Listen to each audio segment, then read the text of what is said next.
everybody, and welcome to Top Rope Rally this week for episode 66. 66. Part 1. On Ringside News. It's kind of a Tiger Pride kind of week. Day. There you go. So let's get started with some big news with Stone Cold Steve Austin. Yes. Making bold statements around here regarding his in-ring Doing more than just making bold statements. Yes. He's making bold statements. He's getting people fired. I mean, it's all over the place. He's on the cover of the new game coming out. He is. That's why he's been talking so much. He thinks he left everything that he had in the ring. There's no reason to go back, and there's nothing to prove. He had to ride off into the sunset a little bit earlier than he had liked, but the final match he had at WrestleMania with The Rock was his very last. And talking about firing someone, talk about tigers, you know, the tiger stripes never change. No. This one person who got fired always loved to stir up controversy. Oh, definitely. This person stirred up a little bit too much, bringing Will Sasso, formerly of Mad TV, and he does a great Austin. Stupid Three Stooges movie. He does a great Austin. He does do a great Austin, but apparently they went a little too far, and they talked about a lot of personal stuff and a lot of behind-the-scenes stuff that was unnecessary on the podcast, which was available on PodcastOne, which is the same podcast company that does the Austin podcast. So he took it upon himself to say, hey, take it off for rotation. And he didn't say fire him. He just said take him off the rotation, and they could record another one for the next week. But apparently Piper did not like that he got censored, I guess you would say. And so he walked out. He said he has morals, and he will not back down. So he technically quit. He felt like, I guess, he was put into a corner, and he walked out. I wouldn't like it. I mean, Austin, I like Austin. Of course. I'm an Austin fan. Yes. Like everybody, like millions and millions of other people. But dude, you've been in wrestling a very long time. Your skin ought to be very thick. Very, very thick. He should not be. And if Piper and Will Sasso is making fun of you, okay, we'll get over it. Exactly. I mean, politically correct people. Yeah. Okay. For a guy, for you to have his show pulled, and then he gets fired. And then Ric Flair's coming in saying his legend contract's been pulled by the WWE. Which I wouldn't confirm that. No confirmation from the WWE. That's just Flair saying it. Flair put on his podcast, which is not with PodcastOne, but it's CBS Radio or something like that. Right. He put out his podcast that the man, Roddy Piper, has lost his Legends contract, which seems kind of odd that it's right around the same time on all the Austin stuff. Are they trying to butter up Austin and say, oh, well, we'll fire him too if it'll make you feel better? Yeah, that's not right. But going back to Austin saying he is done. No more matches. I think he's doing this so people will quit asking him about him and Brock at WrestleMania 32. He doesn't want to hear it for 4 or 5 more months. Right. Are you going to get in the ring with Brock? Is it going to be you and Brock at WrestleMania 32? But it's kind of his own fault. And this and this. You're right. Him and Heyman knew what they were going to talk about ahead of time when they went in that podcast, or the live podcast on the network. They knew what they were going to be talking about. They're the ones that came, supposedly, Austin went off the cuff, getting real like grasshopper. But I know for a fact that they were not going to be sideswiped and not know that Heyman was going to ask Austin that question. Because I would hope not. Vince has to do a little signing off on everything that happens in his company. Yes. And he would not have agreed to that. He could have easily just said, pause that right there, and he could have just cut it. You know what I'm saying? He could censor anybody he wants to. So, y'all are the ones that got everybody's interest. Oh, and everybody's interested. Oh, yeah. What, did they think it wouldn't? Right. You teased just of Austin coming back for a match at WrestleMania. With Brock Lesnar in Texas. One of the biggest WrestleMania, the one you're going to have to put in 100,000 plus seats to fill, and you try to do big matches. Austin being a headliner. If he doesn't wrestle, you know he's going to be either a special referee or he's going to do some kind of promo in the ring, because how stupid would it be? how stupid would it be not to have him involved in Texas? Same thing with Undertaker, same thing with Sting, same thing with Triple H. Shawn Michaels, will be there because he's from Texas too. Call somebody he'll give a super kick to somebody, even though he won't wrestle, but he'll give him a super kick. But yeah, Austin, that doesn't make any sense. You don't bring it up if you're not. Don't even look in that direction. Right. If you know your career is done. That podcast had to do with Brock's current run and Austin and Heyman's past, from ECW and the Dangerous Alliance. Yes. Why bring that up? Why bring up a match? Yeah, if they even start a firestorm, that's what he's trying to put out now, I'm going, he's tired of hearing about it. I'm not going to wrestle anymore. I am done. That's his own fault. And then come Royal Rumble, wow, we have a match all of a sudden set. See, and if they have a match, Piper could come back and say, you know what? I need him to be taken off of PodcastOne because I'm offended because he lied to his fans and said that he was done and he had nothing left to prove and now he's going to have a WrestleMania match. He lied. I want him taken off the air. I mean, if we're going to be petty, let's be petty. Yeah, let's be petty. You're right. Come on now. You're right. Well, let's talk about a big matchup that has been signed for NXT Takeover. Sealed, and it will deliver. It will deliver. Will it? Will they have to? Because right now the word is the 13,000 seat Barclays Center cut in half. They've cut it in half for NXT. 7,000 seats. They're only allow 7,000 seats. But if the sales are good, they will open more seats. And I believe they're going to have to open more seats. Because as the weeks go on with the tapings and everything, and they see how storylines are going, who's going to be in it, I think it's going to sell. I think it's going to be a big sale. It's not going to be 13,000. Says they're setting up for half the number of people who are due to attend SummerSlam. So you never know. 90% of those SummerSlam people may do double tickets. Mm-hmm. Oh yeah. You never know. It's all according to the pre-sales, what they look like when the people start ordering them online, which I don't know if they're for sale right now or what's going on. I don't think so, not yet. But either way, I mean, it's huge having Finn Balor defend for the first time his NXT Championship one-on-one with former champion Kevin Owens, and I think this is the final farewell, the bow, if you will, for a job well done to Kevin Owens, because I think after this match, Finn Balor's going to beat him, he's going to retain a belt, and this is Kevin Owens saying sayonara. Yes. It's easy for me to say. Because when you're the United States champion, you don't need NXT. You don't need NXT, and also why defend your belt?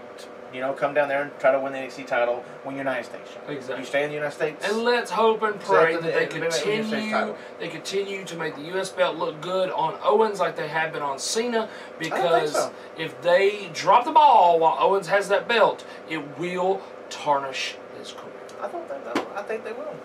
I hope they do. I mean, unless he keeps the open challenge, you go on prove something to John Cena. No? That would be interesting.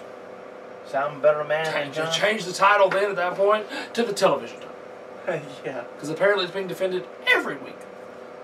Yeah, pretty much. Almost every week. Yeah, there's a few weeks he come out and did it starts right now, and then he can get attacked and it does no match at all. They've done that 2 or 3 times. But big news down in the WWE Performance Center. Scrap Daddy, if you will. The Scrap Daddy, the newly retired Adam Pearce, former NWA champion and very popular for having a 7 levels of hate matchup with Colt Cabana. Yes. And his final wrestling match was against Colt Cabana as well. He has now begun work full-time as a trainer. Could we see someone that Dusty was very fond of becoming the new person in charge of the class involving promos? Could be. Because he's been working down there. If you notice, he has been down there for quite a while. He hasn't been full-time.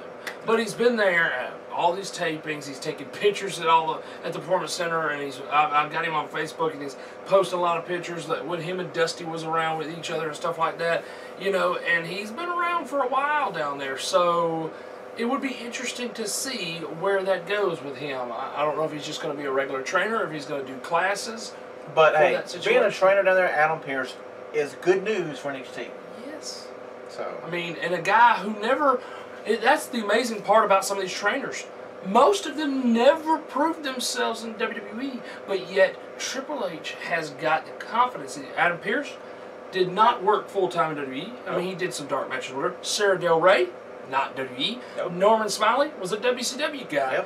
Yep. Robbie Brookside was a British dude. He was best friends with like William Regal, but he was not a WWE person.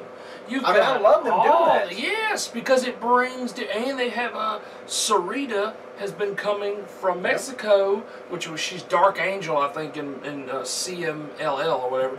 But she's been coming and teaching the women the Mexican style of wrestling. It's so smart. It is.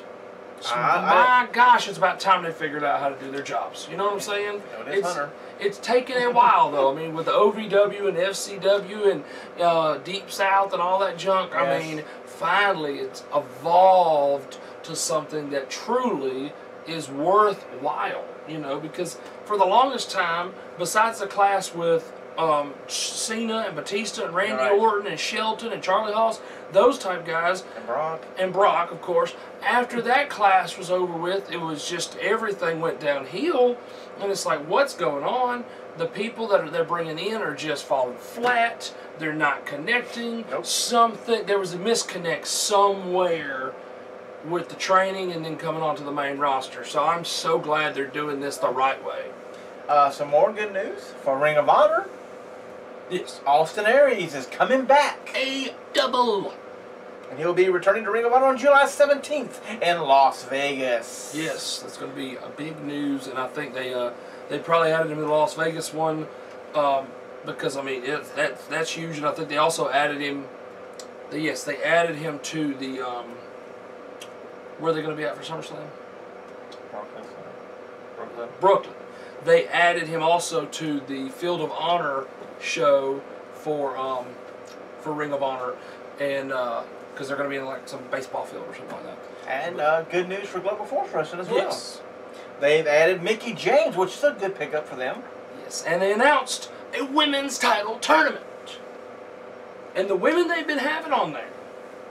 You know, first it was just the Trinidad and Lady Tappan. I was like, okay. Yeah, I mean, it's now, on these other shows that they've been having, these recent ones at the minor league fields, they've been having some good ones. They've been having some Japanese women wrestling. They've been having, like, Melanie Cruz, which is the AIWF Women's Champion right now. And there's a lot of people. A woman named Cherry Bomb, who's been around for a while, she's going in there. They've got some women that are not being looked at by WWE, and they're not, or TNA, and they're going to be able to market their own version of what NXT is doing with the women. And they know they'll win the title, so you can bring somebody in to be part of the tournament. If they're going to lose, it doesn't matter. Exactly. If it's just for one stinking night. Yes. And that's what I've been watching a lot of interviews with Jeff Jarrett. He's really branding himself, really branding Global Force. He's been getting out there and getting interviews with the local radio stations for all these different, shows out the baseball fields. That's a smart thing to do. You've got to go out there. You've got to promote.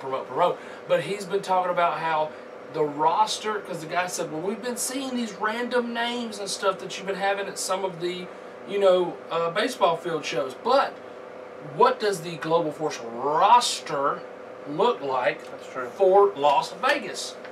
Guess what, people? I love what he was talking about. It's a Global Force Wrestling. So you may see Sonata, who's a Japanese wrestler. You may see these Japanese women coming in. You may see Australian people come in, but they may not be there every single show. And I like that. It's a little flair of everything, a little mixture of everything. So he's going to have a rotating roster, just like when TNA first started. If you noticed back in the day with all those weekly pay-per-views, you might see one guy here at the first one, and you may not see another one for 5 or 6 more weeks. Now, with that, what you saying that? I think it's just revolving door or something. Some of them. I think some of the wrestlers will be mainstay people.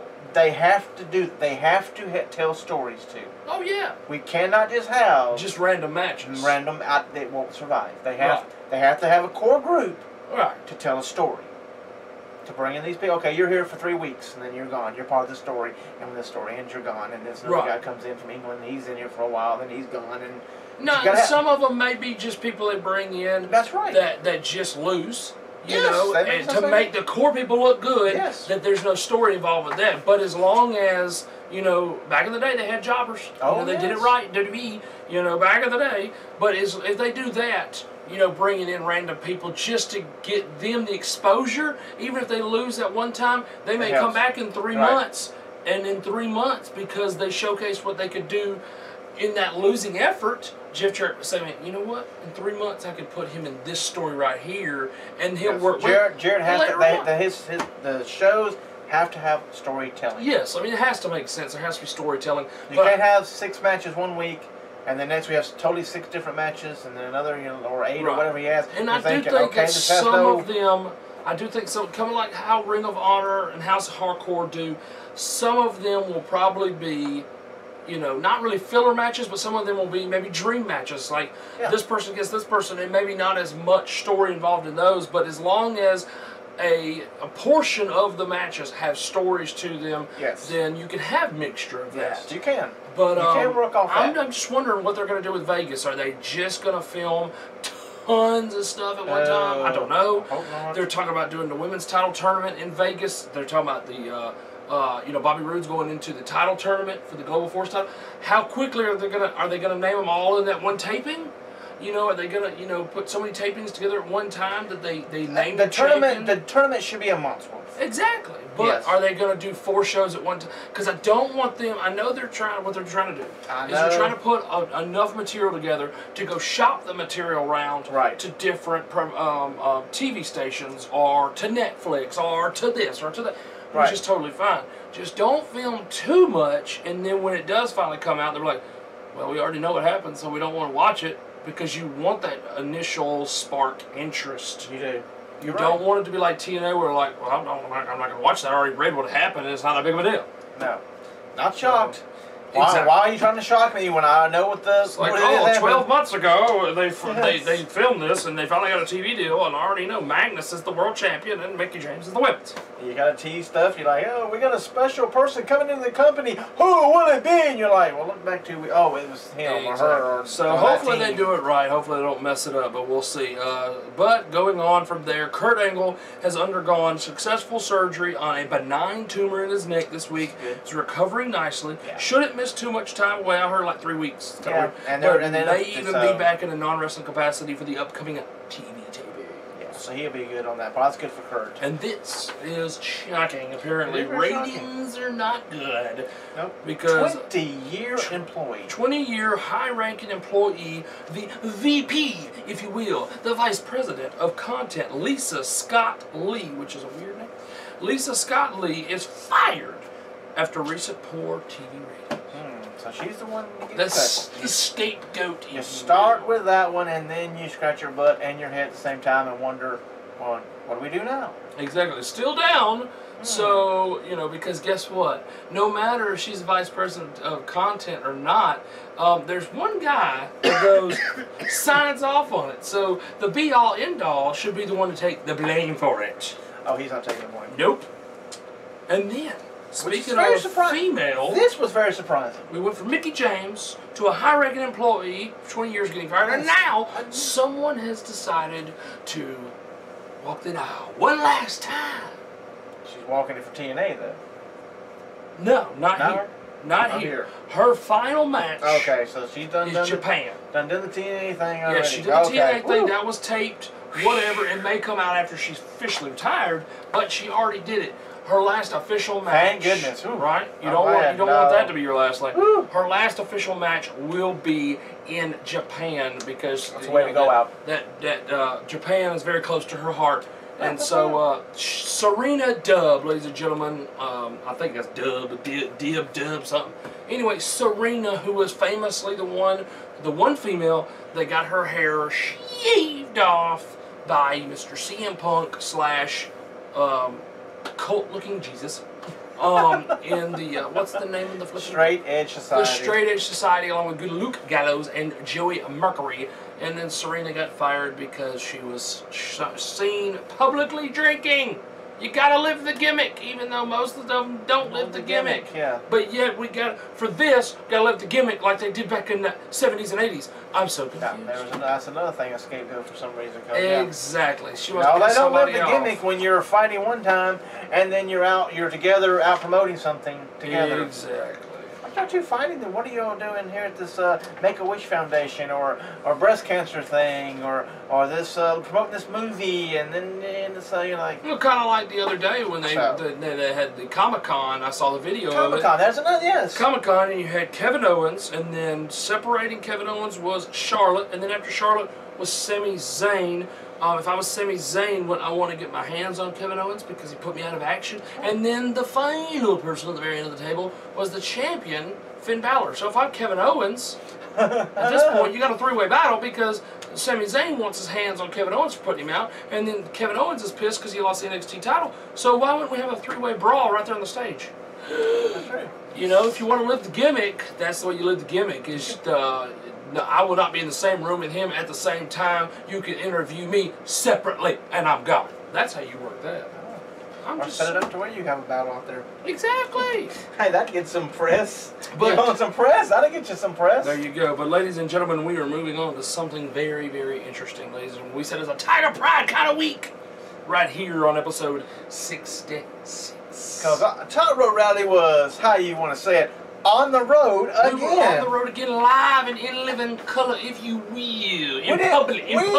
We didn't promote it. Not at all. Because we wasn't really sure we were going to go. It's kind of a spur-of-the-moment thing. It was. And I wish the spur would have went the other way. That's true. We should have had somebody with those spurs on the back of them cowboy boots and kicked us right in the rear. Told us, don't go. But we went anyway. Yes, it's Tiger Pride. Tiger Pride. Ladies and gentlemen, we had... Would you like a shirt? Yes. If you do, contact us on our Facebook page. Yes. No jokes. No jokes at all. Those right there could be yours for a low, low price. Just contact us on Facebook. A little more than the WWE Network. Yes, a tiny little bit. But, you know, if you like the look of the shirt, let us know. Trust us. Contact Justin. And you will get a shirt. You will get a shirt. Quick, fast, and in a hooray. Because I am ready, I'm willing, and I am Gable, okay? Yes. Ladies and gentlemen, Tiger Pride Wrestling opened up. We changed the names to protect the innocent. Yes. Or the guilty. Since we did not film anything, since you can't see their faces, we changed their names so that way that the innocent or the guilty, however the end of the show worked out for people. Yes. We'll be protected. Yes. Very protected. Because I don't want nobody down the line watching our show and going, they were at that show? I'm not out of them. Exactly. So we had a triple threat elimination match. What a way to start the show off. Start the music. Start the music. Okay. Okay, guy, come on out, guy. Just walk out. Just don't interrupt your music. Come on out. Come on out. Okay, we're going to keep playing the music. Let me go get him since I'm the announcer. Exactly. That's the way to start the show off, with a bang. So we should have a hashtag here that says worst music guy ever. Yes. That probably takes up all your characters. But still, literally, worst music guy ever in the history of music guys. And believe me, we've seen some bad music. We have. My goodness. So we had the triple threat. The first person to walk out, ladies and gentlemen, was Skinny Abyss. Yes, he has shrunken. Yep. And he came out with 2 belts. We don't know why. We don't know what the belts are for. Is it the Tiger Pride World Title? Is it the Tiger Pride Intercontinental? Is it the Tiger Pride Alabama Championship? We don't know. I have no clue. We don't. I don't know. He just walked out. We couldn't even hear his name. So you know what? Most of these people got their name changed on the strict basis of we couldn't hear their name. Yes. So we made some stuff up on the fly, because that's how we do things around here. Well, his opponent was the Hunchback. The Hunchback, and he was not of Notre Dame, he was of Alabama. Yes. We will not even say the name of the town to protect some very guilty people. And finally, the last man in this match was Super Black Man. And he wore a Superman shirt to the ring. So and we were not I joking. had my money on Super Black Man. I thought he was going to take the win. Because he don't know what the title, so they just disappeared. Well, and it was apparently elimination, and so Hunchback got eliminated very quickly. Which we didn't know that. We did not know it was elimination, so... It was a pin, the referee went, yes. And he almost like he was tapping out. He was that quick, the referee. Real quick, and the Hunchback was gone. Which I thought they were going to have a hard time putting... Yeah, he went out to the floor. He didn't leave. But I thought he was going to have a hard time getting Hunchback's shoulders to the floor, to the mat. Teeter-totter, teeter-totter, teeter-totter, teeter-totter. But Skinny Abyss picked up the win, and Hunchback He almost broke Super Black Man's neck, but he won. No, but somehow Hunchback got hurt. Super Black Man didn't get hurt, but yet Hunchback apparently had a hurt leg, and they had half the roster come out there because he was not a small man. And so, because you only had one referee, and he looked like he was about 87 and a half. And he had one foot in the grave and the other on a banana peel. Yes. So they had to get half the roster out there to say, come on, buddy, Hunchback, you can do it. And they got him to the back. Yes, they did. Match number 2. It was the British Invasion. Not the tag team from TNA. No, just one guy. Just one dude, but he was about as big as the tag team. And he took on Justin Bieber. Yes, Justin Bieber was there live. And the ladies and the little teeny boppers love Justin Bieber. Yes, Cameron Cade can appreciate this. All the rats in the building enjoyed Justin Bieber. And looking at the two matchups, you're thinking Justin Bieber's going to be squished. Because he was actually smaller than the real Justin Bieber. This man might have been anorexic. He was smaller than the ref. He was a little smaller than the ref. The ref was small. Woo! But Justin Bieber picked up the win, and the little girls in the arena went wild. They went wild, yes. They went kind of crazy. And then we had the third match, ladies and gentlemen. Yes, yes, yes. This man, he grew his hair back out, and he's quit being a chef. He said, no more cooking for you people. And Midian has returned to the ring. He's the Indie Midian 2.0, ladies and gentlemen. Yes, he did not do quite well. No, he did not. Got a lot of ring rust while he was cooking for them people. Well, his opponent was much better than he was. Yes, but the unfortunate thing when it comes to a wrestling match, there's 3 people in the ring, and 2 of those people can really tarnish that third person. You got a bad referee and a bad wrestler, so the really good wrestler looks bad as well. So, but this man did what he could to make it look good. He did. He did try his darndest, and that is the winner of this match, Antonio Garza Del Rio. Because I can't roll my Irish there down. In the match number 4, we had another singles match. Yes, we did. Was this the hard? This was the open challenge, apparently hardcore. To an extent. But you count someone on the ropes when they're choking on the ropes. So it's a open challenge, hardcore maybe match. Yes. Yes. It was really bad company. Really bad company. One guy. One dude. Taking on country boy Johnny Denver. Yes. AKA security boy. AKA ring announcer. Because he pulled triple duty. He was security. He was keeping all the people back. He said, get back, get back. He was keeping them back. And then he announced, you couldn't hear him, but he announced the matches with such conviction. And then he said, you know what, sir? I'm going to fight you. You put out an open challenge. Big boy is going to take you on. And he took him on.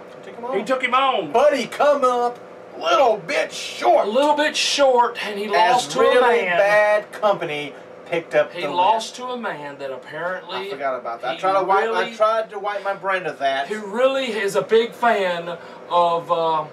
what's the person's name? Bruce... No, Caitlyn Jenner. Real big fan of Caitlyn Jenner because the man had got his shirt ripped off. For a chop. From a chop. The chop just went in his shirt. No, he was going to chop him. He pulled his shirt up to get a better chop. There you go. And when he pulled his shirt up, he had a bra. He had a bra on. Which looked like it was loaded. It was a loaded bra. A loaded bra. There you go. That's why he pulled his shirt, because he chopped it one time. And it might have hurt. You know, he might have like, ow, what did you got on your chest, man? Yep. And it was a loaded brawl, ladies and gentlemen. And then on top of that, after the match was over, even though Johnny Dinder lost the match, he embarrassed, which probably wasn't embarrassing. The man was wearing a bra. I don't know where the thing come from. Anyway. I don't know either. I don't know the story here. There was no stories. Well, I mean, he pins him, and then the next thing you know, there's a dress in the ring. There was a dress, came out of nowhere, and he put the dress in really bad company, and then he rolled out of the ring. Johnny Denver rolled out of the ring and picked up a championship belt. What is he the hardcore champion now? It was a hardcore match, but he lost? I don't know. I don't understand. He didn't come to the ring with a belt. Exactly, the belt like came from underneath the ring or something. Oh. Is he like the what do you call it? The dress champion or something? I put a dress on you and I went about. I don't know. Don't point at me when you say I'm so sorry. And then we had a tag team encounter. Yes. Very interesting with the Demon Twins, ladies and gentlemen. Yes. One is a little chunkier than the other one. One had a tattoo. We could tell them apart. But they had a mask on, same haircut. Very interesting. The look was good. The ref wouldn't have cut. If they'd have been different colors, oh yeah, he couldn't tell. Even though he's wearing glasses the whole time, he was so blind the whole show. The same referee for the whole show. But ladies and gentlemen, this match, they took on Black Magic. Yes, and I was rooting for Black Magic. I thought Black Magic was going to do it. But unfortunately, the referee did not call it down the middle. He pulled out a little Nick Patrick, NWO, if you will, and he was really helping the Demon Twins. Though. Yeah. Also, you had their manager or the leader of the. You had the leader group, of the Demon Squad, and then you had the female Demon Squad. They had Demon Kiss and the Demon Lady. Yeah, whatever she was going to call. Demon Kitty, if you know what I mean. Yeah, but she was chained to the post because she was in a straitjacket, and apparently everybody was fearful for their life. Yes. So then she got loose somehow. I think Demon Kiss let her loose. She got loose and sprayed mist, or tried to, into the wrestler's face, and that wrestler, who wasn't even rubbing his eyes, apparently couldn't see. I don't know. He was outside anyway. The guy who got pinned didn't get nothing. Poor execution. The gimmick works, but poor execution, ladies and gentlemen. And now it's time for the main They did two tag team matches in a row because they had poor execution. The main event, folks, it went down like this. We had Fire Breath Demon Master with his tag team partner Derek the True King. The True King. Taking on Joe Rogan and Brady Bunch of Spikes. Brady Bunch of Spikes. Ladies and gentlemen, what an encounter! If I had to rate the best match of the night, it would actually be this one. Off of really some really bad matches, this was the only halfway decent that didn't make me want to cut myself vigorously or take myself out of this world, ladies and gentlemen. So the winners was Joe Rogan, not from UFC, and Brady Bunch of Spikes. Should have been called Joe LaBar. We should have done that. That is true. That is true. He did look like he did. He did look like Joe LaBar. So, ladies and gentlemen, that is the full event, and then we tried to get out of Dodge, but then the police got called. We were not in trouble. The Popo showed up. The Popo to 5-0, ladies and gentlemen, the bubblegum machine. The lights used to go in everywhere, ladies and gentlemen. And then the excitement really started. Yes, the most exciting part of the entire show happened afterwards, because apparently a wrestler spit on a child. So we are protecting the innocent because we don't even know what happened, but the police were called, and it was quite entertaining sitting in the car listening to all the drama, ladies and gentlemen. And that was our road trip. Our road trip to Blanktown, Alabama for Tiger Pride. Let's talk a little WrestleCade and indie news. Very quickly, WrestleCade, you can purchase a superstar, legend, or a table seat. You get an autographed photo at no extra charge with these VIP guests. The Mulkey Brothers. I said it wrong one time, and I got in trouble by Gargoyle. Remember that? The Mulkey Brothers. The Mulkey Brothers, Henry O. Godwin, Bill Dundee, Colonel Robert Parker, Bunkhouse Book, somebody's calling me right now, ECW Original, Chris Hamrick, and Trevor Murdoch, all of those people there. You get a free autograph and a photo if you get a Superstar Legend or a table seat when you purchase your seats. Not bad. Ring of Honor news very quickly. July the 17th, Aftershock Tour in Las Vegas, Nevada. And then July the 24th, live on internet pay-per-view, Death Before Dishonor 8 from Baltimore, Maryland, with Roderick Strong taking on Jay Lethal for the Ring of Honor title.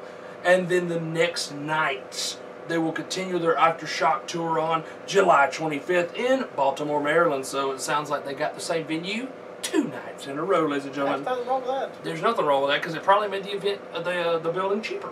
Oh, yeah. And then House of Hardcore, July the 18th, 2015, live from Toronto, Ontario, Canada, ladies and gentlemen. We have a Rhino Open Challenge. We have Dreamer, Tommy Dreamer, the man in charge of House of Hardcore, taking on Chris Hero. Yeah, pretty good match. We have Matt Taven and Mike Bennett taking on Daniels and Kazarian the Kingdom, taking on The Addiction. That is a very good match. Tracy Brooks will have her final appearance. She is retiring from the ring. You have Serena retired.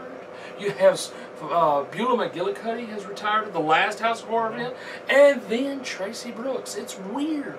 All this is going on at one time. And then, ladies and gentlemen, the Thea Trinidad and Tommaso Ciampa will be in action. We do not know their matches, but then newly announced Tony Nese. That's my boy. I love Tony Nese. He's a great wrestler. Tony Nese taking on Johnny Hennigan, Mundo, Nitro, Morrison, Thunder, WCW. Pick one. I don't know. Pick one, yes. And in the main event, Team 3D, the Dudley Boys, one of the greatest tag teams of all time, taking on one of the newest, greatest tag teams of all time, the Young Bucks, in a super kick party, if you will. Oh, okay, so of course. It's always a super kick party. It's always a super kick party when the Young Bucks come into town! That's right. So, ladies and gentlemen, that is WrestleCade and Indie News, ladies and gentlemen. And that is it for part 1. I know you get the phone call. I'll close it up here. You take care of that, and we'll be right back when he takes this call here, and we will do part 2, which is our pay-per-view review, as we talk about SummerSlam 1999. We're almost to year 2000. Almost. An out-of-body experience. So you come on back to part 2 right here at Top Rope down the YouTube. I'm Mike Hogan. And I'm Justin Cat. And we'll see you in a few clicks.